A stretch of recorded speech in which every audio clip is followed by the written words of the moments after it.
अब कोई खसीस और रजील आदमी है जो किसी लड़की का चेहरा देख करके काफिर हो गया, या कोई नौकरी के चक्कर में दाढ़ी मोछ टोपी सब खत्म करके काफिरों की बोली बोलने लगा, कोई बोला कि ये बोलना होगा वरना नौकरी नहीं मिलेगी, अब नौकरी के चक्कर में उसको बोलना शुरू कर दिया।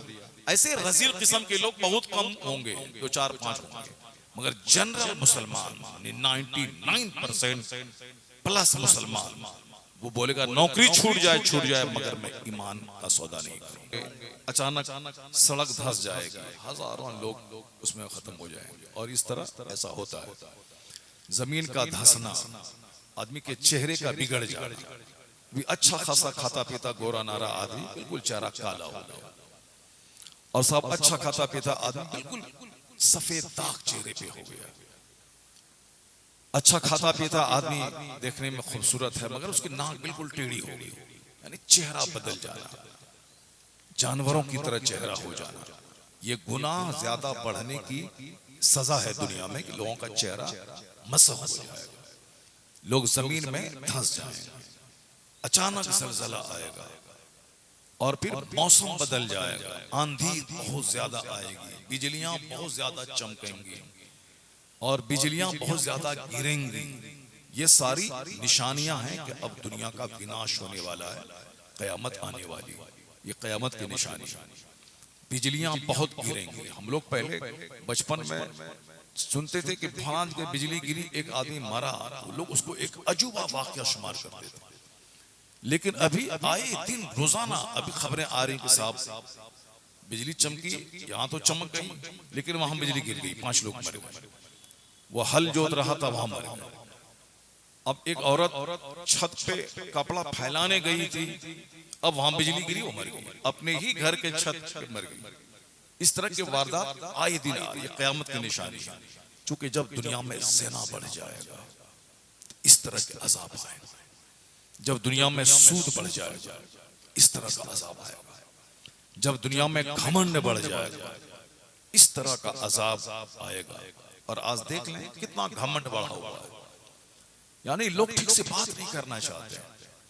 एक इंसान को दूसरे इंसान से मुस्कुरा के मिलना चाहिए, मगर बिल्कुल जानवरों की तरह चेहरा बना कर रखेंगे।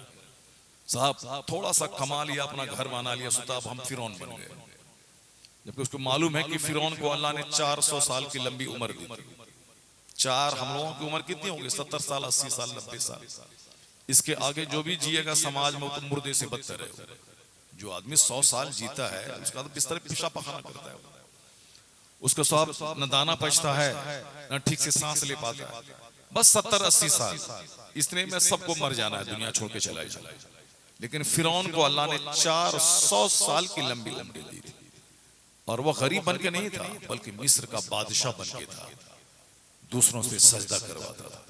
मगर अल्लाह तबारक व तआला जब उसके घमंड की सजा उसको दिया तो अल्लाह ने उसको समंदर में तड़पा तड़पा के उसको मार दिया। वो कहता रहा कि अब मैं ईमान लाता हूं, लेकिन अल्लाह ने कहा कि अल-आन वक़द असैत क़ब्ल व कुन्त मिनल मुफ़सिदीन, अभी तू ईमान लाता है, इससे पहले तू फसादी था, तो आज मैं तेरी डेड बॉडी बचाऊंगा, ताकि जो लोग तेरे बाद दुनिया में आएंगे वो जान लें कि घमंडी का अंजाम क्या होता है। इस वाकया के 3000 साल हो गए, 3000 ईयर्स, लेकिन आज तक मिस्र के म्यूजियम में फिरौन की लाश मौजूद है। दुनिया वालों की इबरत की खातिर इतनी लंबी उम्र अल्लाह ने दी, मिस्र की बादशाहत दी, फिर अल्लाह ने उसे जलील करके मारा, और ऐसी जिल्लत के साथ मारा कि जिससे अब सजदा करवाता था, जिसके सामने खुदाई का दावा किया, उसके सामने आज वह बेसहारगी के आलम में सड़ी हुई हड्डी की सूरत में उसकी लाश पड़ी हुई। वो गिड़गिड़ाता रहा कि मैं ईमान लाता हूं। अल्लाह ने कहा कि नहीं, आज मैं तेरी लाश बचाऊंगा ताकि दुनिया वाला जान ले कि मगरूर का अंजाम क्या होता है। हम लोगों की उम्र उसके सामने क्या है? नमरूद को अल्लाह ने पूरी दुनिया की बादशाहत दी। ये इसलिए कह रहा हूं कि हमारा आदमी छोटा सा घर बनाता है दिल्ली में कमा करके, अब वो किसी से बात तक नहीं करता है, साहब दूसरों को गीदड़ समझता है, अब उसकी बोली से घमंड बनता है, वो दूसरों से बातें नहीं करता। मौलाना मौलवी को तो वो आप गिदड़ खटिया क्या समझता है पता नहीं, ये तो 10,000 5,000 कमाने वाला, इसकी क्या हैसियत। मौलाना मौलवी नहीं, वो आदमी बिल्कुल आगे ही पेशाब करता है, घमंड, कोई किसी से बातें नहीं करता है। ईद का दिन गुजर जाता, कोई किसी से मिलने नहीं आता, सब मुंतजिर होते हैं कि वो मेरे घर में आए, वो मुंतजिर रहते, मैं गरीब हूं तो क्या मैं तेरे घर नहीं जाऊंगा। इस तरीके से घमंड ने पूरे समाज को खोखला कर दिया। जबकि हुजूर ने कहा था ला तदखुलूनल जन्नह, तुम जन्नत में नहीं जाओगे जब तक कि मोमिन न बन जाओ। वला तुमिनु हत्ता तहाब्बू, मोमिन नहीं बनोगे जब तक कि आपस में एक दूसरे से मोहब्बत ना करो। मोमिन बने रहने के लिए अपने पड़ोसी से, अपने रिश्तेदार से, अपने दोस्त अहबाब से, वालिदैन से, अपनी बहनों से, अपने भाइयों से मोहब्बत करना जरूरी है मुसलमान बने रहने के लिए। वला तुमिनु हत्ता तहाब्बू, नहीं मोमिन बनोगे जब तक कि आपस में एक दूसरे से मोहब्बत ना करो। मोहब्बत खत्म हो गई, सब झाल बजा रहा है कि हम पक्का मुसलमान है, जन्नती है। टोपी पहनना बस एक फैशन लोगों ने बना लिया, जबकि कोई सारी जिंदगी टोपी नहीं पहनेगा वो काफिर नहीं होगा। टोपी है मगर नमाज नहीं, टोपी है मगर साहब मोहब्बत नहीं, टोपी है मगर पड़ोसियों से बेहतर सुलूक नहीं। इसका मतलब है कि टोपी सिर्फ दूसरों को धोखा देने के लिए, वरना अगर हकीकी ईमान उसके सीने में दाखिल होता तो वो कभी भी हुजूर के फरमान की अनदेखी नहीं करता। आका फरमाते हैं वल्लाहि ला युमिन, वल्लाहि ला युमिन, हुजूर ने कसम खाया कि अल्लाह की कसम वो मोमिन नहीं, अल्लाह की कसम वो मोमिन नहीं। 3 बार हुजूर ने कसम खाई। कीला मन या रसूल अल्लाह, कहा गया हुजूर कौन मुसलमान नहीं। आका फरमाते हैं अल्लज़ी ला यअमनु जारुहु बवाइक़, यानी वो शख्स जिसकी तकलीफ से उसका पड़ोसी महफूज ना रहे, वो शख्स मोमिन नहीं। झाल बजाइए, खूब कॉमेडी सुनिए, खूब हाँ कीजिए, खूब 3 घंटे फिल्म हॉल में फिल्में देखिए, अपने बाल बच्चों को आवारा बनाइए। यानी खुशफहमी में मुब्तला है कि हम चाहे 3 घंटे सिनेमा देखें, हम चाहे ज़िना करें, हम चाहे सूद खाएं, हम चाहे बलात्कारी बने, चाहे हम सारी जिंदगी झूठ बोलते, मगर जन्नत हमारे लिए पक्की है। बताशी की फातिहा दिलाते हैं, जन्नत पक्की है। जुमरात के दिन फातिहा दिलाते हैं, जन्नत पक्की है। अजमेर चले जाएं, जन्नत पक्की है। जिस तरह के काफिर लोग कभी लोहे को खुदा कहता है, कभी सूरज को खुदा कहता है, कभी पहाड़ को खुदा कहता है, कभी दरख्त को खुदा कहता है, यानी डिसीजन नहीं ले पाया कि खुदा कौन है। कभी लकड़ी को, कभी पत्थर को, कभी चूहा को, कभी बिल्ली को, कभी बंदर को, कभी भैंस को, कभी गाय को, कभी चुचंदर को, कभी छिपकली को, कभी सांप को, सांप के सामने खड़ा है कि मेरा भगवान है, ये मेरा खुदा। कभी साहब गाय के सामने, यानी जिसको चाहा खुदा बना दिया। मन है जिसको चाहा खुदा बना दिया। छिपकली, गीदड़, बंदर को खुदा बना दिया। दरख्त है उसके सामने हाथ जोड़ खड़ा, वहां धागा बांधना शुरू कर दिया, वहां धागा बांधना शुरू कर दिया। पहाड़ को देखा, वहीं साहब कुछ ईंट डाल दिया और वहीं उसकी इबादत शुरू कर दी। ये मुसलमानों को सबसे बड़ा इनाम इस दुनिया में मिला है कि तुमने कह दिया कि ला इलाहा इल्लल्लाह, अल्लाह के अलावा कोई माबूद नहीं। इनाम ये मिला कि अब तेरी पेशानी किसी के सामने जलील नहीं होगी। सिर्फ एक खुदा को सजदा कर दिया, हजारों जगहों पे झुकने से बच गया। अब मुसलमानों को एक कन्फर्मेशन हासिल है, कोई खुदा नहीं, न सूरज खुदा है, न चांद खुदा है, न पत्थर खुदा है, न पहाड़ खुदा है। जिसने सूरज को पैदा किया वो खुदा, जिसने चांद को रोशनी दी वो खुदा, जिसने पहाड़ पैदा किया वो खुदा, जिसने 7 आसमान बनाए वो खुदा, जिसने जानवर, छुछंदर, बंदर, सांप, छिपकली, बैल, गाय, भैंस पैदा की वो खुदा, जिसने फसलें पैदा की वो खुदा, जिसने मुझको पानी के एक कतरे से बनाया वो खुदा है। यानी अब मुसलमान बिल्कुल बिंदास है, न कोई जानवर, न कोई छुछंदर, न कोई पहाड़, कोई खुदा ने किसी के सामने सजदा करने की कोई जरूरत नहीं। एक खुदा को सजदा किया, बाकी हजारों चीजों को सजदा करने से बच गया। ये इनाम है इस्लाम लाने का दुनिया में कि अब तुम्हें किसी पत्थर के सामने सजदारेज नहीं होना, बल्कि अगर पत्थर के सामने सजदा करने के बदले में कोई 50 खरब रुपया भी देना चाहे, मुसलमान अपनी गर्दनें कटा देगा मगर पत्थर को सजदा नहीं करेगा। अगर अमेरिका का बिल गेट्स आके बोले हवानंद के गरीब आदमी को कि मैं अपना 36,000 करोड़ डॉलर का मकान तुझको दे दूंगा, तुम मेरे घर में एक छोटा सा सोने का बुत है उसको सजदा करो, ये बोलेगा मैं तेरे 36,000 करोड़ के मकान पे पेशाब कर दूंगा मगर इस्लाम का सौदा नहीं करूंगा। अब कोई खसीस और रजील आदमी है जो किसी लड़की का चेहरा देख करके काफिर हो गया, या कोई नौकरी के चक्कर में दाढ़ी मोछ टोपी सब खत्म करके काफिरों की बोली बोलने लगा, कोई बोला कि ये बोलना होगा वरना नौकरी नहीं मिलेगी, अब नौकरी के चक्कर में उसको बोलना शुरू कर दिया। ऐसे रजील किस्म के लोग बहुत कम होंगे, 2-4-5 होंगे, मगर जनरल मुसलमान 99% प्लस मुसलमान वो बोलेगा नौकरी छूट जाए मगर मैं ईमान का सौदा नहीं करूंगा। आज नहीं कल तो मुझको मरना ही है, मगर मैं दाढ़ी नहीं मोड़ूंगा, नौकरी में छोड़ दूंगा मगर मैं सुन्नत रसूल का कत्ल नहीं करूंगा। मुरादाबाद में एक अरबपति का बेटा, उसकी शादी दूसरे अरबपति की बेटी से लगी थी, उसकी लड़की खूबसूरत भी थी, वो अरबपति भी था उसका बाप, लेकिन लड़की ने अपनी सहेली से तज़किरा किया कि लड़का खूबसूरत है, हैंडसम, स्मार्ट है, लेकिन चेहरे पे दाढ़ी अच्छी नहीं लगती है, इसलिए मैं रिश्ता नापसंद करती हूँ। लड़के के वालिद को जब पता चला तो उसने लड़के के दोस्त का कह दो उसको शादी से पहले दाढ़ी मूंड लेगा, फिर बाद में दाढ़ी रख लेगा, लड़की खूबसूरत है, मालदार घराना है, घर ऐसी लड़की नहीं मिलेगी। लड़के ने क्या कहा, लड़का चूंकि जलसे में आता था, मौलाना की सोहबतों में रहता था, वो कॉलेज का ग्रेजुएट था वो, लेकिन आलिमों के पास आते जाते दीनी गुफ्तगू सुनते सुनते ईमान इतना स्ट्रॉन्ग उसका हो गया था, उसने अपने दोस्त से कहा कि मेरे वालिद साहब को जाके कह दो कि सारी जिंदगी मुझको कुंवारा रहना पड़े, मैं कुंवारा रह जाऊंगा मगर सुन्नत रसूल का कत्ल नहीं करूंगा। यह ईमान, यह नेक लोगों की सोहबतों में रहने का असर। मरना तो सबको है, जो बंदर छुछंदर की पूजा करता है उसको भी मरना है, और जो साहब खुदा की परस्तिश करता है उसको भी मरना है, लेकिन दोनों के मरने में फर्क है। वो बंदर का वाला अगर मरा तो खरबों अरबों महासंखों सदा सा हमेशा जहन्नम में जलता रहेगा।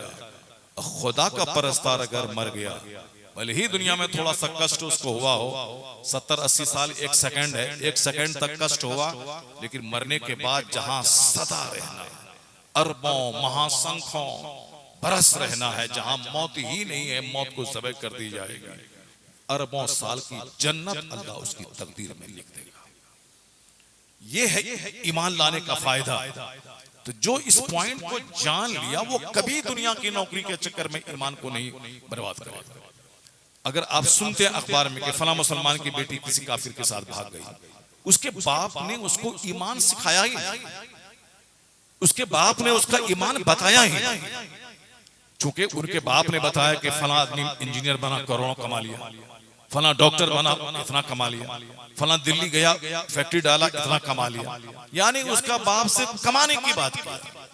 अब उसका बाप सिर्फ खूबसूरती की बात किया कि उसकी बहू बड़ी स्मार्ट और बड़ी ब्यूटीफुल मिल गई, उसका सब दामाद बड़ा खूबसूरत मिल गया, मालदार मिल गया, कमाने वाला मिल गया, तो अब उसका बाल बच्चा बेटा हो या बेटी, सबके दिमाग में दौलत का जुनून बसेगा, खूबसूरती का जुनून बसेगा, लड़की खूबसूरत होनी चाहिए। अब वो खूबसूरत लड़की चाहे शादी से पहले स्कूल में, कॉलेज में, यूनिवर्सिटी में, चाहे उसके 2-4 हमल गिर गए हों, उससे कोई मतलब नहीं, मगर मुंह चिकना होना चाहिए। इंटरनेट पे देखा, बस प्यार किया, हम इससे शादी करेंगे, जबकि उनको बताया जाता है कि ये लड़की तुम्हारी तरफ 50 लड़कों को धोखा दे चुकी है, 50 लड़कों के बिस्तर को गर्म कर चुकी है, 50 लड़कों से 50 लाख रुपए ठग चुकी है, इसी तरह मुंह दिखा के मुस्कुराहट बेच करके 50 लाख वो कमा चुकी है। इस तरह की बेशुमार सड़ी हुई लड़कियां समाज में, शहर में फिर रही है, जो खूबसूरती का सौदा करके सिर्फ माल कमाती है। अब बस एक दिन बिस्तर गर्म किया, पैसा कमाया, अब साहब होटलबाजी कर रही है, रेस्टोरेंट में जा रही है, बस महंगा खाना खा रही, महंगे कपड़े पहन रही है, और ये हिजड़ा कहता है कि यह मेरे लिए पैदा हुई है, हमसे पहले किसी के लिए पैदा नहीं हुई है, ये बिल्कुल अनटच्ड है, बिल्कुल अछूत है। क्या करेंगे आप? दिमाग में खूबसूरती बसी हुई, न अखलाक है, न मरवत है, न ह्यूमैनिटी है, न मोडेस्टी है, न हया है, न शाइनेस है। ये सारा पाठ तो जब बाप औलाद को पढ़ाएगा तब ना उसका बेटा बोलेगा। नहीं, मेरे नबी ने कहा तुन कहुल मरअतुल अर्बा लिमालिहा वले जमालिहा वले हसबिहा वले दीनहा। हुजूर ने कहा है कि there are 4 things which are seen in marriage. शादी में 4 चीजें देखी जाती हैं, लड़की का हुस्न, लड़की का माल, लड़की का खानदान, लड़की का दीन और अखलाक। हुजूर कहते हैं फस्फर बिज़ाति दीन। मैं तुमसे कहता हूं प्रीफियर, तुम तरजीह दो दीन को और अखलाक को तरजीह दो। हुजूर ने कहा ला तज़व्वजुहुन्ना लिहुस्निहिन्ना, सिर्फ हुस्न की वजह से शादी मत करो, खूबसूरती की वजह से शादी मत करो। सरकार कहते हैं क्यों? उसका हुस्न उससे मगरूर बना देगा। अगर सिर्फ हुस्न की वजह से तुमने शादी किया तो ऐसा नाजेबा मकरूह मंजर तुमको देखोगे कि जो तुम सह नहीं पाओगे। आपने सुना होगा गाँव में जो सिर्फ खूबसूरती को देखा, दीन नहीं देखा, उनके शौहर से ज्यादा खूबसूरत उनका देवर मिल गया तो उसी देवर के साथ भाग गई। उनके शौहर से ज्यादा खूबसूरत उसका दोस्त मिल गया, उसी दोस्त के हाथों दिल दे दिया, शौहर को भूल गई। 4 बच्चे की मां अपने शौहर को छोड़कर समाज के छोकरे के साथ भाग गई। क्यों? सिर्फ इसने हुस्न देखा। जब घर तबाह हो गया तब यह कहता है कि हुजूर ने जो कहा था सच कहा था, हमने हुजूर की नहीं मानी, मेरा घर तबाह हो गया।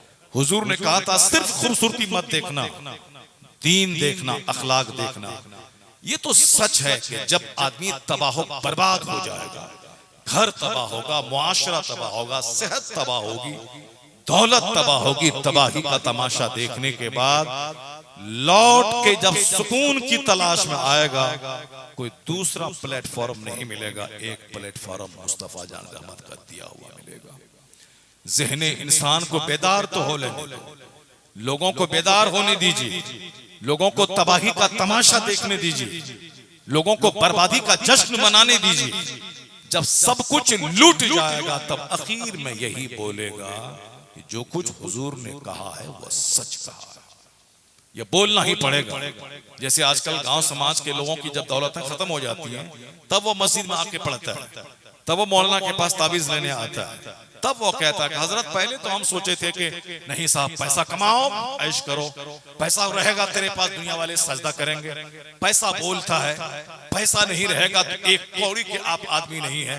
पहले तो ये सब फार्मूला बताता था कि पैसा नहीं तो एक कौड़ी का आदमी नहीं, पैसा बोलता है। पैसा रहेगा तो साहब मस्जिद बनाएंगे, पैसा रहेगा तो आप मदरसा बनाएंगे, पैसा रहेगा तो साहब मौलाना को खरीद लेंगे। पीर साहब जो 4, 5, 10 लाख रुपए लेके आते हैं, पैसा फेंको तमाशा देखो। जो तुम्हारे घर में, तुम्हारे गांव में कदम नहीं रखता वो तुम्हारे घर में दौड़ के आ जाएंगे, तुम्हारी बेटी की शादी में आ जाएंगे, तुम्हारे बेटे के अकीका में आ जाएंगे, तुम्हारी बेटी के निकाह पढ़ाने आ जाएंगे, वो तुम्हारे घर में इफ्तिताह के मौके पे आ जाएंगे, फाउंडेशन रखने के, फातिहा पढ़ने के लिए, ईंट रखने के लिए आ जाएंगे। पैसा फेंको तमाशा देखो। पहले बंदा ये बोलता है, पैसा बोलता है, लेकिन जब बाद में जब देखता है कि पैसा निगाहों के सामने लुट गया, बेघर हो गए, सड़क पे आ गया, तब जाके मौलाना साहब के पास आके बोलता हजरत पहले तो हम सोचते थे कि पैसा ही सब कुछ है, लेकिन आज पता चला कि बंदों के चाहने से सब कुछ नहीं होता है, वही होता है जो मंजूर खुदा होता है। आखिर में तो बोलना पड़ेगा, मगर शुरू में जवानी का नशा होता है, शुरू में ताकत का नशा होता है, शुरू में घमंड रहता है, मैं जो बोलता हूं वो सही है। अल्लाह तबारक तआला बेशुमार सेहतमंदों को बीमार कर दिया, करोड़ों लोग पैदा हुए मौत के घाट उतर गए, जवानी का मुंह तक नहीं देखा, बचपन में मर गए। बेशुमार लोग अरबों में खेलने वाले गरीब हो गए, कंगाल हो गए, जिनको हुकूमत पे घमंड था, उसकी हुकूमत उसकी निगाहों के सामने छीन ली गई। ये हम लोग सुनते थे कि किताब में है, इस जमाने में कैसे होगा, 1 करोड़ आर्मी मेरे पास है, कैसे मेरी हुकूमत छीनी जाएगी, सारे कमांडर हमारे हैं, कैसे मेरी हुकूमत छीनी जाएगी। पहले जमाने में हुआ होगा, जब उस जमाने में लाठी का जमाना था, वो जमाना तीर का जमाना था, उस जमाने में हुआ। इस जमाने में तो साहब मिसाइल का जमाना है, ये F-16 का जमाना है। इस जमाने में नहीं होगा ऐसा। इस जमाने में देखा आपने, जो बाजू वाले मुल्क में, बांग्लादेश में जो ऐश कर रही थी, जिसका बिस्तर, जिसका बेड, जिसका सोफा, जिसकी कुर्सी, जिसका महल, जिसका बाल बच्चा, कभी अमेरिका में, कभी यूरोप में, जहां तहां क्या नहीं, कितनी दौलतें कमाई। लेकिन देखें आप किस तरह हुकूमत छीनी गई। इस मिसाइल के जमाने में, एटम बम के जमाने में, साइंटिफिक डेवलपमेंट के जमाने में एक आर्मी ने साथ नहीं दिया उसका। जब अवामी सैलाब आया, उस सैलाब में हुकूमत बह गई, उसकी अपना देश छोड़ना पड़ा, अपना मुल्क, अपना घर छोड़ना पड़ा। इसलिए ये कहना कि तीर वाले जमाने में, पत्थर वाले जमाने में, लाठी वाले जमाने में ऐसा हो गया, इस जमाने में कैसे होगा। हिंदुस्तान पे कब्जा अंग्रेजों ने कर लिया, उस जमाने में कर लिया जो जमाना लाठी और तीर का था, इस जमाने में नहीं होगा। कौन कहता है इस जमाने में नहीं होगा।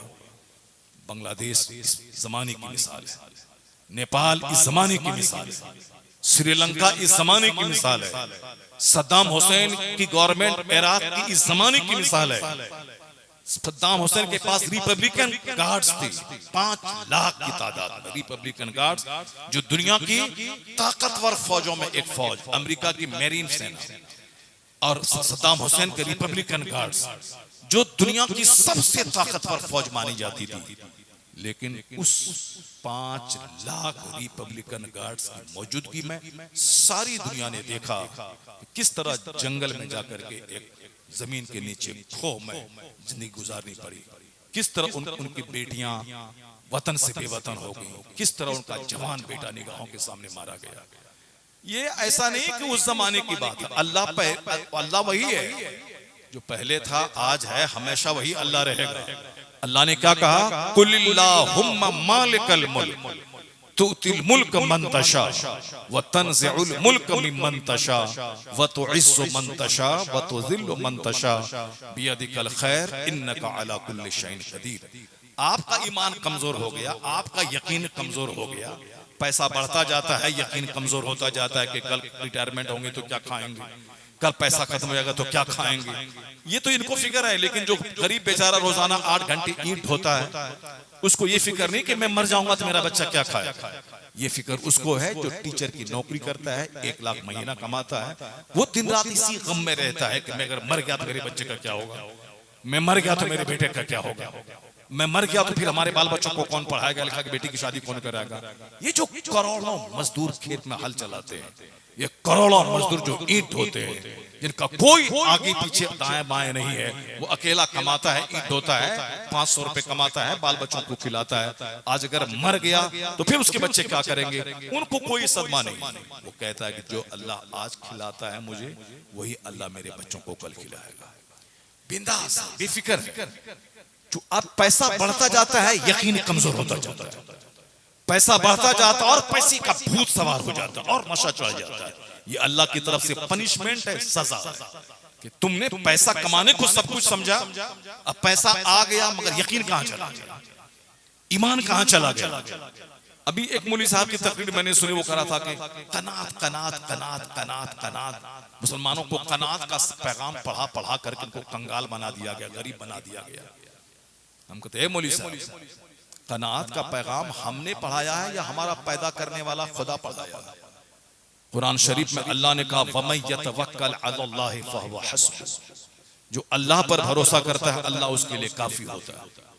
और हदीस में मुस्तफा जो सबसे बड़े रहनुमा है मुअल्लिम कायनात, वो कहते हैं लो तवक्कलून अलल्लाहि हक़्क़ तवक्कुली लरुज़िक़तुम कमा तुरज़क़ुत तैर। हुजूर कहते हैं अगर तुम अल्लाह पर मजबूत यकीन करो, तवक्कुल करो अल्लाह पर, जैसे तवक्कुल भरोसा करने का हक है, तो अल्लाह तुमको वैसे ही रोजी देगा जैसे अल्लाह परिंदे को रोजी देता है। तग़दू खिमासम वतरूहु बिताना, ये परिंदा सुबह सवेरे करोड़ों की तादाद में परिंदा अपने घोंसले से सुबह भूखा पेट निकलता है।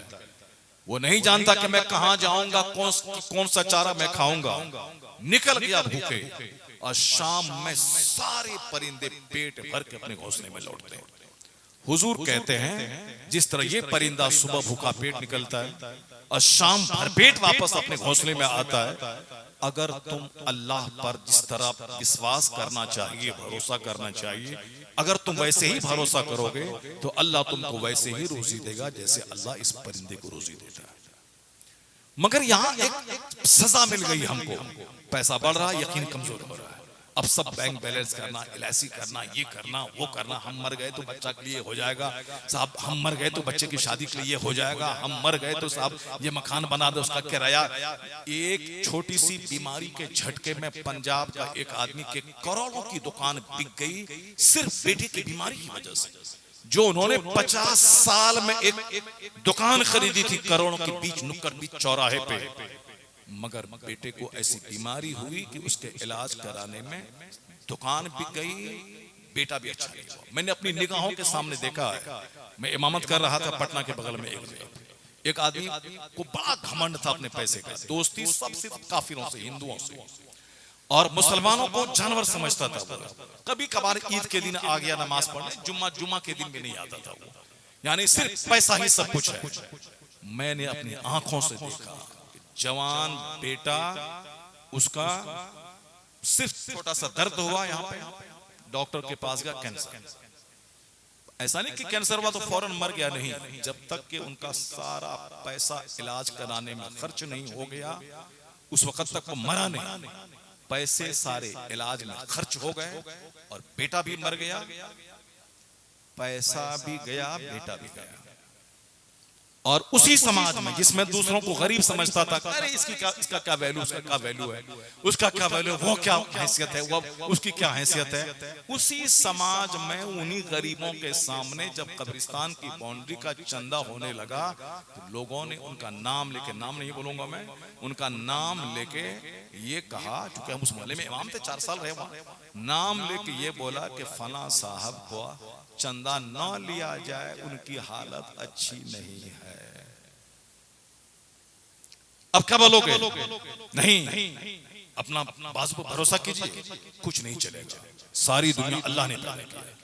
अल्लाह फरमाता है वही है सारे बादशाहों का बादशाह, जिसे चाहता है हुकूमत देता है और जिससे चाहता है छीन लेता है।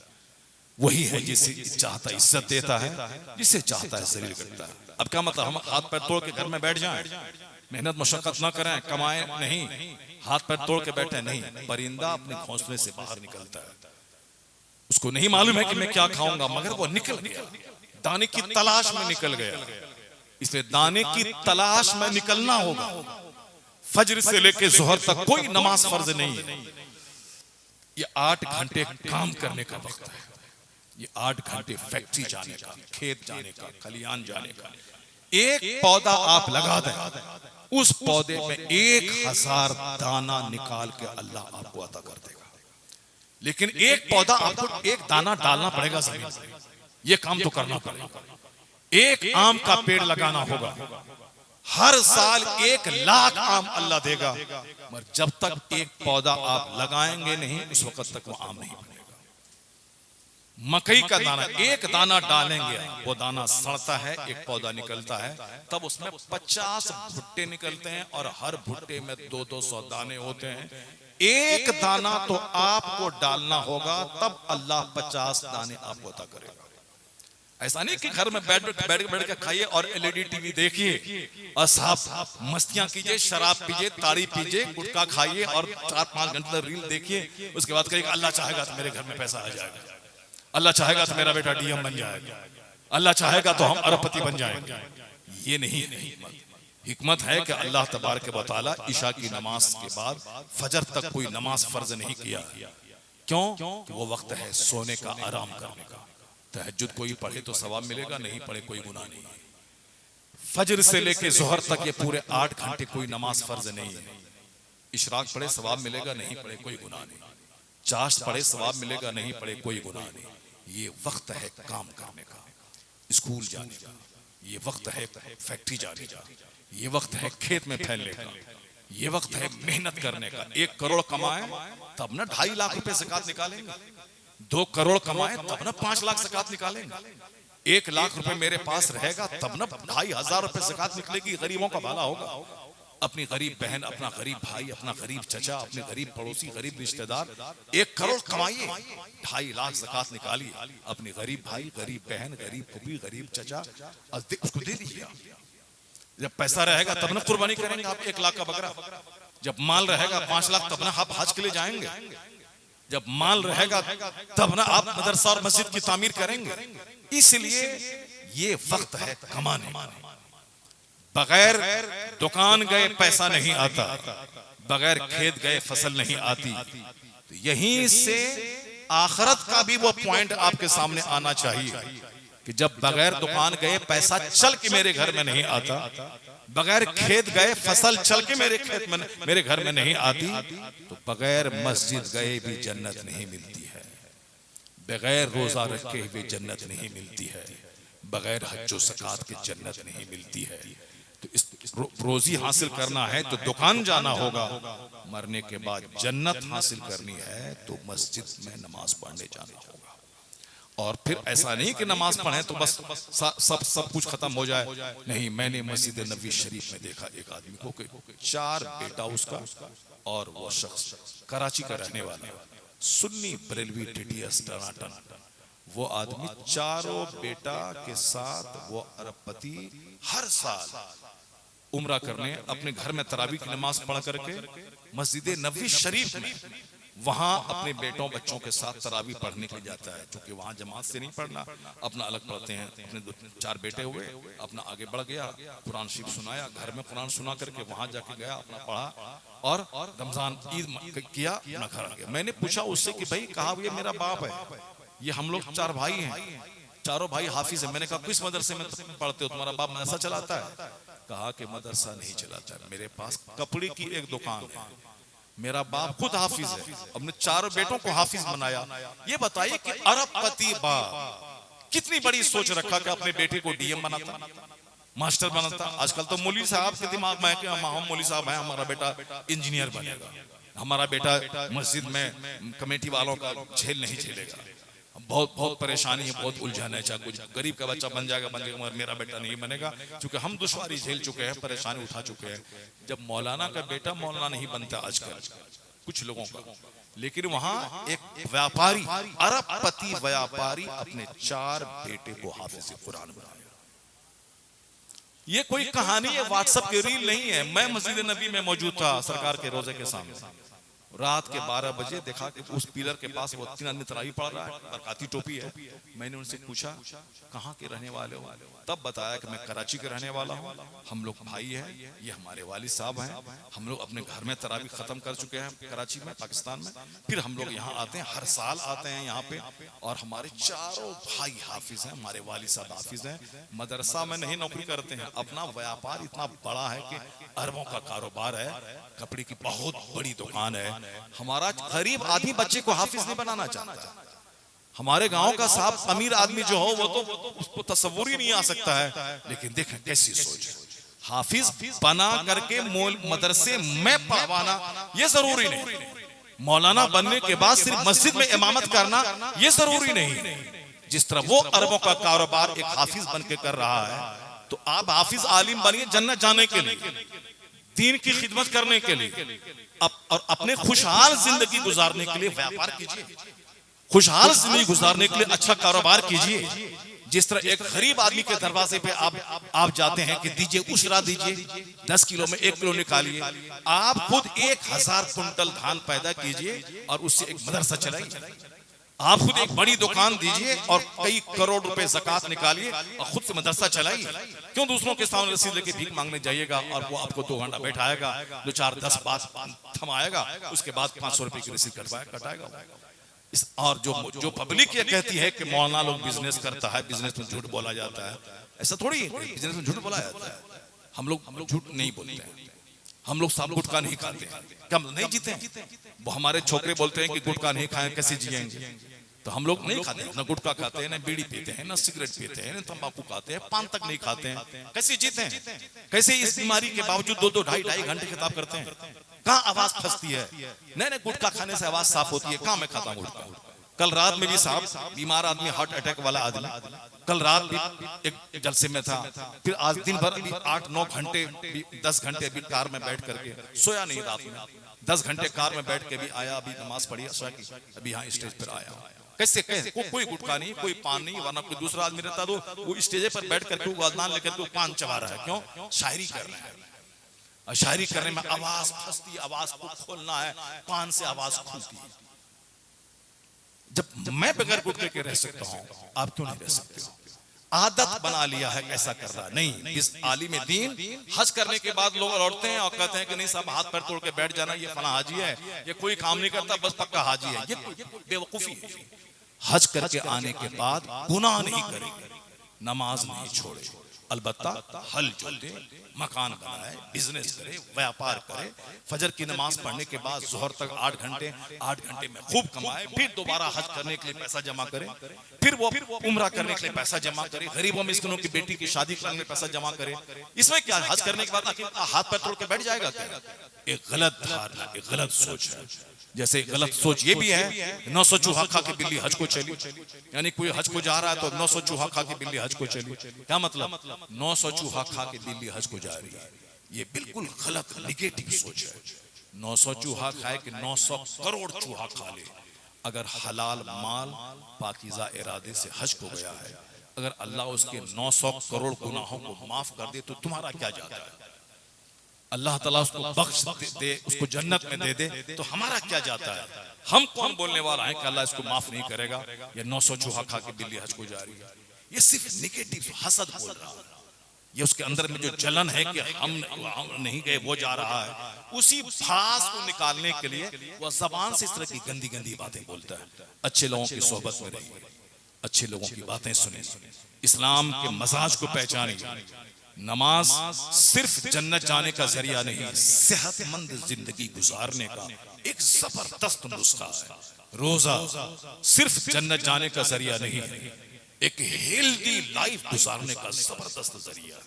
मैं आज 25 साल से चीख कर यही खिताब करता हूं पूरे इंडिया में कि आज हॉलैंड का पादरी कहता है observe a fast you will be healthy. Ramdev ji कहते हैं observe a fast you will be healthy. America, Europe के वैज्ञानिक कहते हैं observe a fast you will be healthy. Fasting कीजिए, भूखा रहिए, वरना सब कुछ मुंह में डालते रहेगा तो आंत सड़ जाएगी, मैदा सड़ जाएगा। अगर आप चाहते हैं कि पेट को आराम दें, गुर्दा को आराम दें, तो फास्टिंग कीजिए, भूखे रहिए, भूखे रहिए, भूखे रहिए। भूखे रहने से गुर्दा, छोटी आंत, बड़ी आंत, मैदा, जिगर, सारी चीजों को आराम मिलेगा।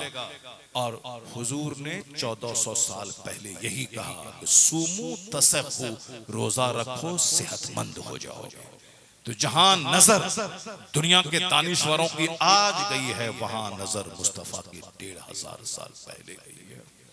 तो रोजे की सूरत में एक वरदान, रोजे की सूरत में एक गिफ्ट, रोजे की सूरत में एक तोहफा। आज रामदेव ने कहा कि सेहतमंद रहना है, मॉर्निंग वॉक कीजिए। गैर मुस्लिमों की सारी औरतें मॉर्निंग वॉक कर रही, चूंकि हमारी औरतों को तो सारा ठेकरा शौहर पर फोड़ना है। गैस की बीमारी भी तो तुम्हारी वजह से, पेट में दर्द है तो तुम्हारी वजह से, पाँव घुटने में दर्द है तुम्हारी वजह से, यानी सिर्फ इसको लड़ना आता है। शौहर से लड़ना, शौहर का पैसा बर्बाद करना, अब बीमार हो करके शौहर के पैसे को इलाज में खर्च करवाना, गुस्से में रहना, तनाव में रहना, बात नहीं करना, और बिला वजह का बोझ शौहर के बदन पे, जिस्म सर पे डालना, शौहर को ब्लड प्रेशर का मरीज बना देना, खुद हार्ट का मरीज बन के खुद शौहर की सारी जमीन बेचवा देना।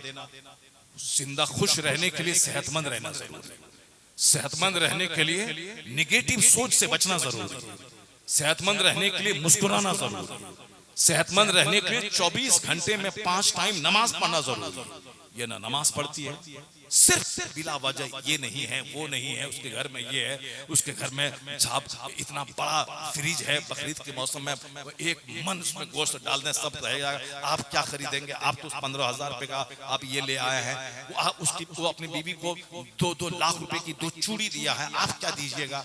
यानी सिर्फ फालतू की बातें करना, अपने शौहर को भी मरीज बना देना, खुद मरीज बनना। सेहतमंद रहेंगे तो पैसा बचेगा, सेहतमंद रहेंगी तो आप जिंदगी का मजा मिलेगा, सेहतमंद रहेंगी तो सत्तू रोटी खा लें, मस्त रहेंगे। अगर निगेटिव सोच, बीमार रहे तो अनार का जूस भी डेली पिएंगे, बदन में नहीं लगेगा।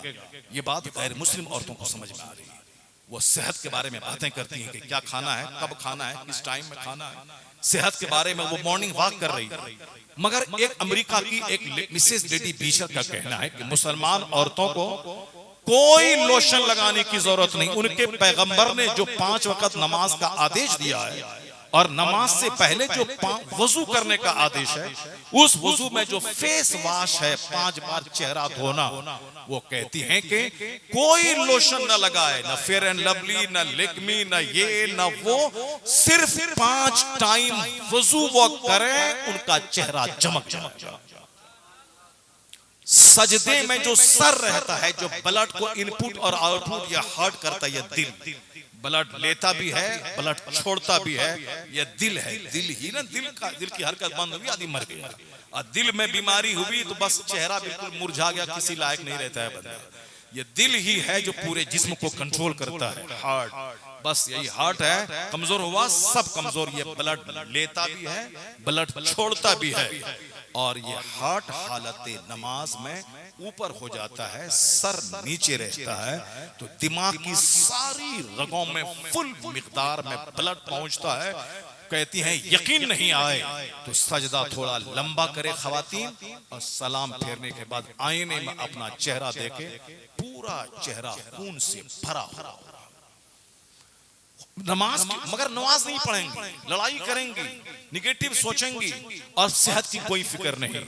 उनको सेहत की फिक्र हो गई है, वो फास्टिंग कर रहे हैं, साहब टाइम पे खाना खाती, बीमार पड़े फौरी इलाज करवाती, शौहर को खुश रखने की कोशिश करती हैं। जबकि मेरे पैगंबर ने कहा था कि अगर अल्लाह के अलावा दूसरे को सजदा करना जायज होता, हर औरतों को हुक्म होता कि अपने शौहर को सजदा करें। इतना बड़ा मकाम शौहर का है, मगर सारी लड़ाई उसी शौहर से जिसके घर में रहना है, जिसके पैसे से पर्स चमकाना है, जिसके पैसे से हाथ में स्मार्ट मोबाइल रखना है, सब शौहर का है। और सबसे ज्यादा जंग उसी से, सबसे बड़ी लड़ाई उसी शौहर से। देवर से मुस्कुराना है, उससे मुस्कुराना है, उससे मुस्कुराना है, और लड़ाई सिर्फ शौहर से। इससे बड़ी घटिया सोच और कुछ हो सकती है? वहां तो सारा गम भूल के शौहर को इतना प्यार देना है कि हुजूर ने फरमाया, अगर किसी के बदन में शौहर के जिस्म में जख्म निकल आए और एक बीवी उसको मुंह से चूस कर सारी पीप निकाल दे, फिर भी शौहर का हक अदा नहीं कर पाएगी। ये सब कौन सिखा? उसको तो हम सिखाते भी नहीं, उसको यही बात बताते हैं कि नहीं, शौहर से नहीं दबना है, सास से नहीं दबना है, ससुराल वाले से नहीं दबना है। एक बात बोले 10 बात बोले, आपको दबा के रखना है। जहाँ 5 औरतें बैठे बोले हम तो दबा के रखते हैं, शौहर एक बात बोलता, हम 5 बात बोलते हैं, फिर वो डर से हमसे बात नहीं करता है। सिर्फ गंदी बात, गंदे माहौल में पलने वाली पूरी जिंदगी से सुकून चैन सब खत्म है। जन्नत की खुशबू उस औरत के लिए हराम होगी जो औरत इस हालत में मर गई, उनका शौहर उससे नाराज। हदीस में आया है कि औरतें सिर्फ 4 काम करें, वो ज्यादा नहीं, वक्त पे नमाज पढ़ें, रोजा रखें, शर्मगाह की हिफाजत करें, और शौहर की फरमा बरदारी करें। और हुजूर ने कहा कि जन्नत के 8 दरवाजों में से जिस दरवाजे से चाहे जन्नत में दाखिल हो जाए। इज़ा सामत शहरहा व सल्लत खम्सहा व ताअत बअलहा फलतदखुल मिन अय्य अब्वाबिल जन्नत शाह। जन्नत के जिस दरवाजे से वो दाखिल हो जाए। और नमाज में सुस्ती, शौहर की नाफरमानी, और फिर शर्मगाहों की हिफाजत का क्या मसला है। इसलिए अपने बाल बच्चों की निगरानी कीजिए, बाल बच्चों के सामने दीन बयान कीजिए, बाल बच्चों को बताइए कि दुनिया सब कुछ नहीं है, आखिरत सबसे बड़ी चीज है। उनको कहिए कि डीएम बनना है और एक मोमिन डीएम, इंजीनियर बनना है मगर जन्नती इंजीनियर, दुनिया में बिजनेसमैन बनना है, जन्नती बिजनेसमैन। जन्नती बिजनेसमैन 8 घंटे काम करेगा, फिर जोहर में मस्जिद जाएगा, फिर 3 घंटा काम करेगा, फिर असर में मस्जिद जाएगा 10 मिनट के लिए, फिर 2 घंटा काम करेगा, फिर 10 मिनट के लिए मगरिब में मस्जिद जाएगा, फिर 2 घंटा बाल बच्चों में रहेगा, फिर 10 मिनट के लिए मस्जिद जाएगा। इस तरह से 5 नमाज पढ़ने मस्जिद जाएगा और बाकी 8 घंटे सोएगा, 8 घंटे काम करेगा, 8 घंटा काम, फिर जोहर से असर तक 2 घंटा काम, फिर असर से मगरिब तक 1 घंटा काम। यानी काम के लिए 24 घंटे में सिर्फ 1 घंटा नमाज, बाकी सारे लम्हात काम और आराम के लिए। मगर अल्लाह की रहमत है कि तुम 1 घंटा निकालो नमाज के लिए, अल्लाह 24 घंटों में बरकतें अता कर देगा। अल्लाह तबारक व तआला हमको और आपको सबों को दीन समझने की तौफीक अता फरमाए, अपने बाल बच्चों की इस्लामी तरबियत की तौफीक अता फरमाए, अपने बाल बच्चों के सामने दीनी गुफ्तगू करते रहने की तौफीक अता फरमाए। आमीन। वाखिरु दाअवाना अल्हम्दुलिल्लाहि रब्बिल आलमीन। अस्सलामु अलैकुम व रहमतुल्लाहि व बरकातुहू।